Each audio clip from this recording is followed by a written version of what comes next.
Good morning, everybody. I'm going to give you a quick tip today on how to make your non-stick pans last longer. I see a lot of people making this mistake. I'll show you what that is right now. First, let's go ahead and make ourselves an egg, and we'll get that burner going. So I'm cooking on a Tefal pan, so it's got the iron oxide logo in the middle, and as soon as the little hash marks disappear and this thing turns to a dark maroon, that lets me know that this pan is hot and ready to cook on. All right, so our pan is good and hot.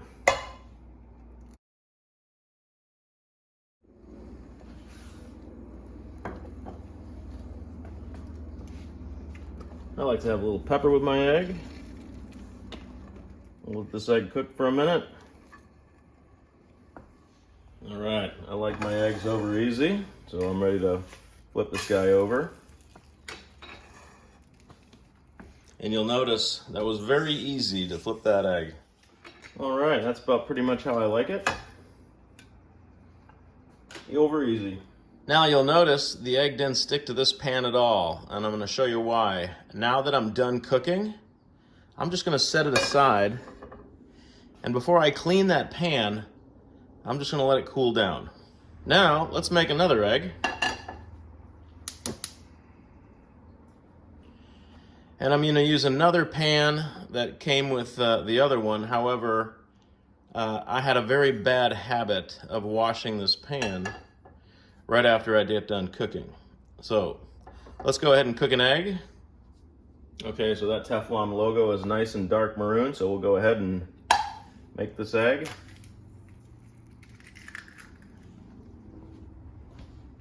I'm gonna throw a little pepper on it, that's how I like it. Okay, this egg looks like it's ready to be flipped over. I had a hard time getting underneath it, and you can even see the egg is stuck over here. So even though this is a non-stick pan, this egg was still pretty hard to flip over. All right, that's about as good as I'm gonna get it. Now, unfortunately, I did destroy this egg, and the egg is actually stuck to the pan in a few places. So, why is this pan a little bit more difficult to cook on than the other one? So when I get done cooking, I've had a very bad habit of cleaning the pan right away after I get done cooking. That hot steam does a really nice job of cleaning the pan. However, when you shock the pan like that, there's actually a special coating on this pan that gives it its non-stick properties. And when you shock the pan, that cold to hot, or I should say that hot to cold, causes the pan to contract or expand.